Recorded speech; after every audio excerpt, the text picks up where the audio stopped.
Bună toată lumea. Filmam Kingdom și mi s-a blocat Kingdom-ul. Sper că nu se aude pe filmare.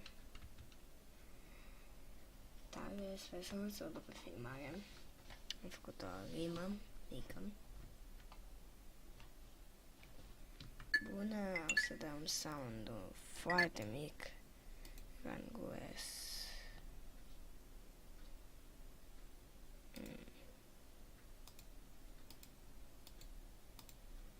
Bine, o să fie cam ciudat așa. Așa. Aici nu ne arată nimic, nu știu de ce. Aici e un episod bonus pentru că în episodul trecut m-am auzit mai încet și nu știu de ce, dar nu prea are calitatea bună. Nu știu de ce. Și nu știu ce ar trebui să facă tipul ăla. Data trecută am fost atacați, mulți oameni au plecat din orașul meu pentru că au fost atacați și s-au enervat și au zis: măi, eu nu mai pot să stau în orașul ăsta pentru că au fost atacați și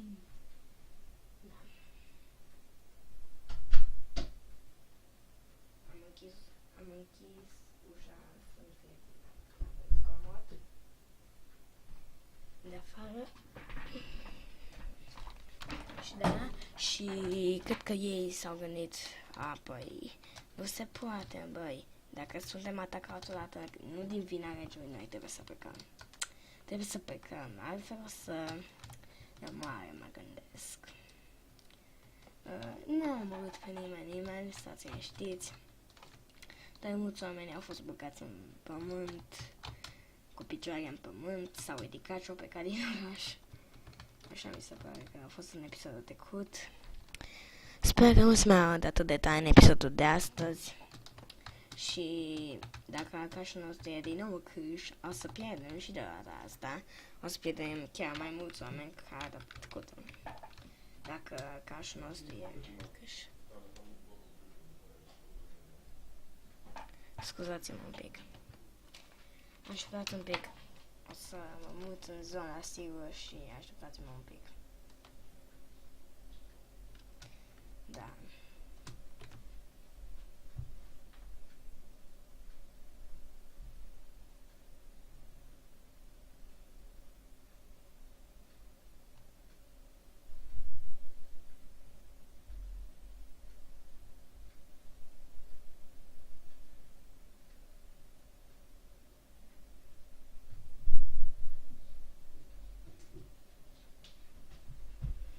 Am fost un pic plecat să avertisez pe toată lumea din blog că filmez și să nu mai vorbească. Atâta. Bine, nu va toată lumea din blog, doar cine stă cu mine în apartament.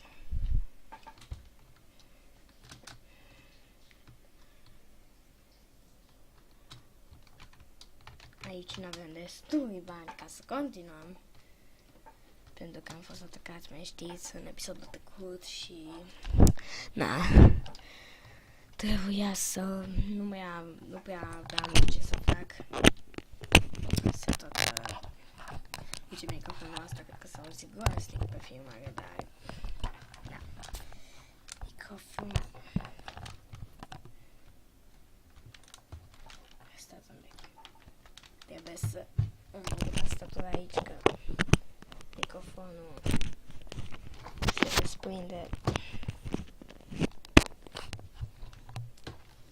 și gata. Hai să... Unde este chestul?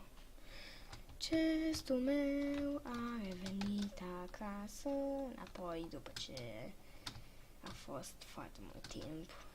Chestul meu a revenit acasă. Yay! Acum hai să ne ducem la modul asta.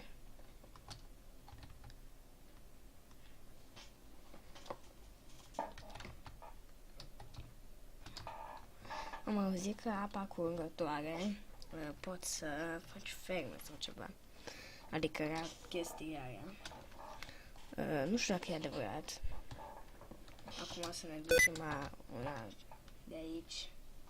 Și nu mă lasă să apăs shift de mai multe ori calculatorul. Ne ducem asta de aici. Să facem luați bănuți.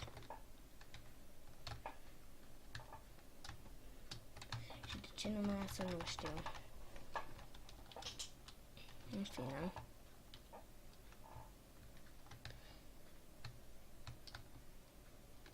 Să-mi ziceți în comentarii de ce nu mă lasă să fac apă curgătoare.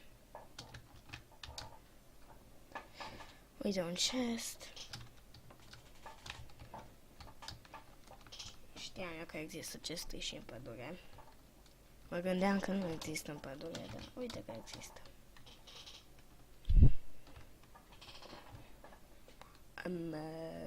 Ar trebui să mergem. Oh, nu! Mamă, nu mai intru niciodată acolo. Se pare foarte periculos. Și cam nu o să trebui să nască ca să poate alerga din nou. Hai, hai, fugi! Că cine știe ce monștri o să mai întâlnim pe drumul nostru spre gat.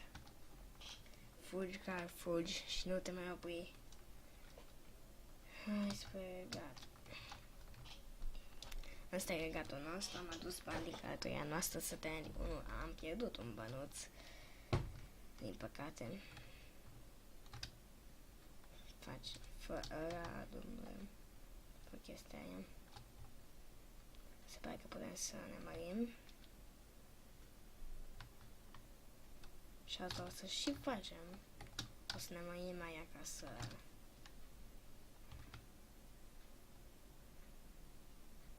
Acum putem să avem ferme. Nu, încă nu.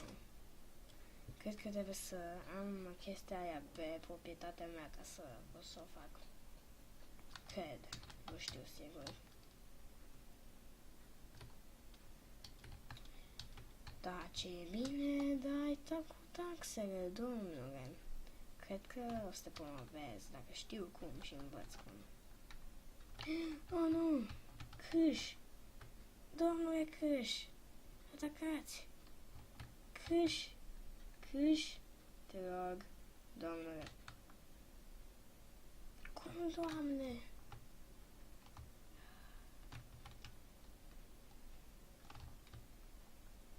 Amândouă trebuie reparate, domnule. Și tu să stai aici și să raperi. Că-ți timp e umbră pe acolo. Bănuții îmi vin din nou. Taxe. Cine îmi dă o taxă? Taxa lunară. Mi-o dați, domnule.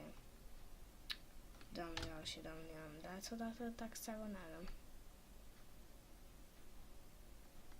Ar trebui să-mi dați taxa lunară, pentru că locuiți în satul meu, așa că aveți nevoie de o taxă ca să mai gustați, așa că îmi pare rău, dar plătiți taxa.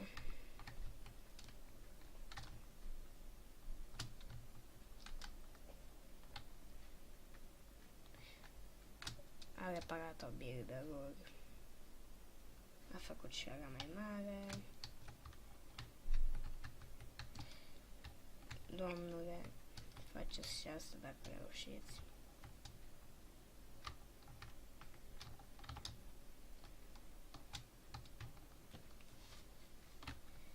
Oh, mersi, domnilor. Domnilor sau doamnelor, ce-o fiți voi. Taxa lunară nu mai o plătește nimeni în zilele de astăzi.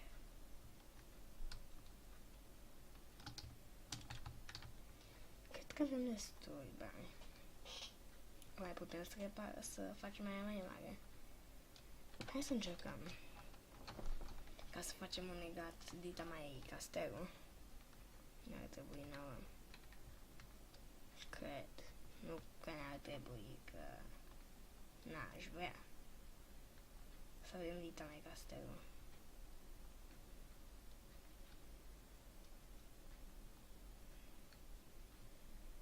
Au.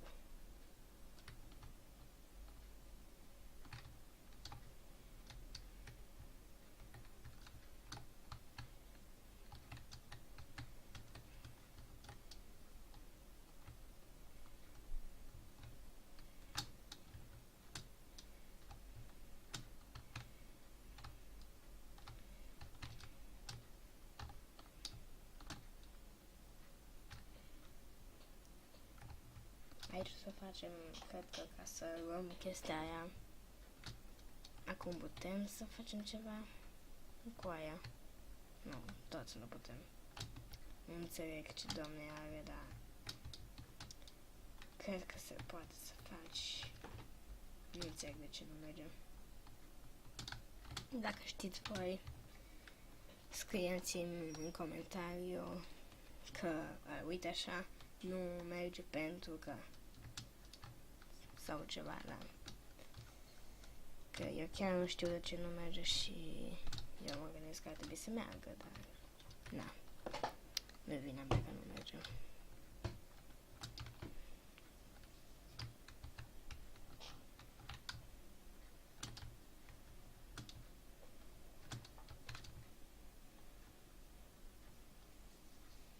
Arcerii nu stau aici, eu un arcer aici și aici niște arceri.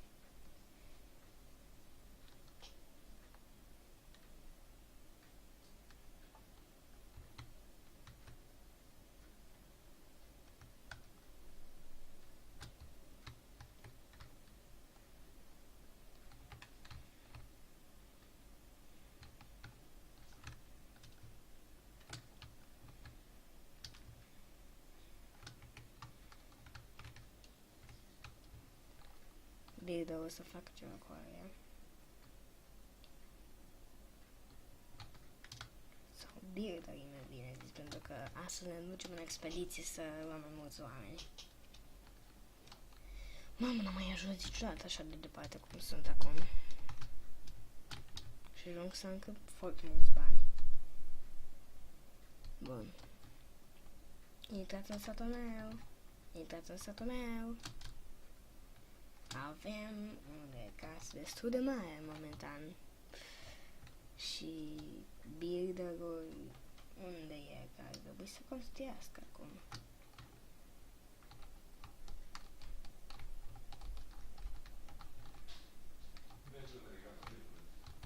Atâta ciocane am făcut pentru builderi.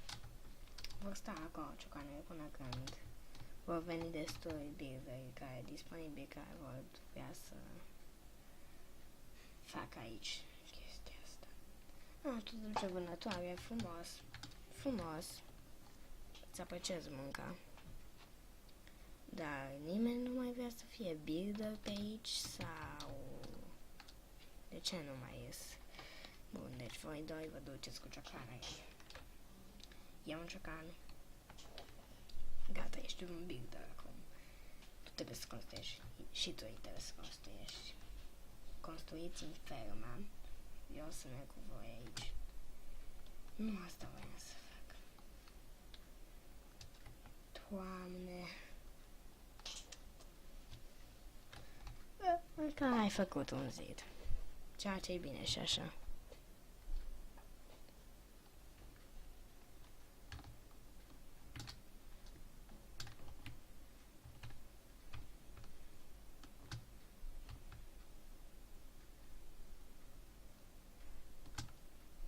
Ea unde merge? Cred că vrea să facă... O să vin așa...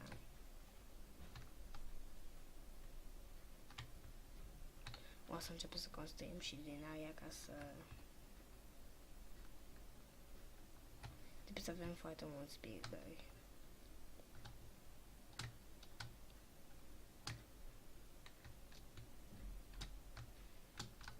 Uite un archer aici, stăc și eu cu minte, frumos. Păi, bă, ție, boss, stai cu minte. Acolo. Și nu înțeleg de ce un youtuber cred că ăla se duce cu coasa la ruptă, când o să se duce cu coasa să fermiereze pe aici. Și vine data viitoare și... Fine. Fine, merită asta. Ce e asta? Asta va să fie cumva o cata... Noaptea roșie, perfect. Exact ce-mi doream. Noaptea roșie. A venit. Voi vina mea, oameni buni. Asta se întâmplă fiecare noapte.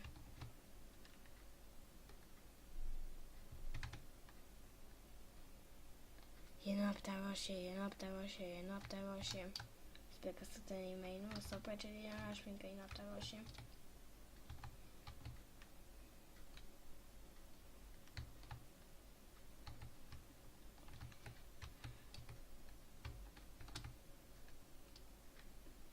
Hai, săteni, atacați voi!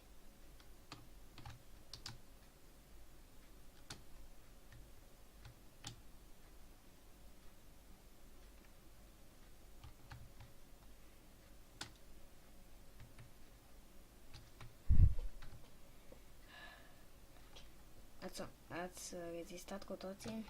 Ești în orașul meu acum. Acum ești și tu în orașul meu și tu ești în orașul meu. Și tu ești în orașul meu. Și tu ești în orașul meu. What is this? Ați văzut ce era aia? Are un story jocul ăsta. Are un story, cred. Care vreau să-l aflu. E o singură chestie din povestea jocului, însă ești că ești un rege și trebuie să construiești un regat de la zero, pentru că celălalt rege anterior ți-a dat ție coroană și trebuie să o protejezi. E singurul care știu din tot jocul ăsta.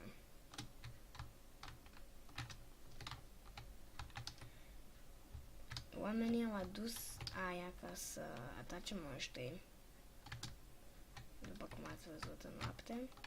Archerii au fost cei mai buni aici. Nu prea am ce să zic. Archerilor m-ați impresionat. Ați văzut și voi. Deci îl bătea unul ca în pământ, chiar se ridica, lua arcul și trăgea în continuare, nu pleca din oraș sau fugea sau să dădea bătut. Nu. A rămas în oraș, pentru că îi place de regele. E normal că e cel mai bun rege, dar înțelegeți și voi.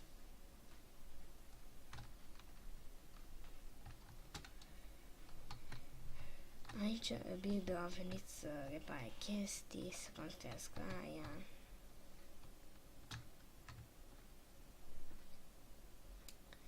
Nu suntem pregătiți de altă noapte. Chiar foarte impresionant a fost pentru mine ce s-a întâmplat. Am rezistat până în noaptea aceasta, în care e foarte periculos, pentru că în fiecare episod după noaptea roșie se va încheia episodul și pentru că s-a terminat noaptea roșie din aia, o să facem. Deci, papa lume și nu uitați, tot timpul când o să jucați Kingdom, așteptați-vă la noaptea roșie să încercați să nu muriți, oameni buni.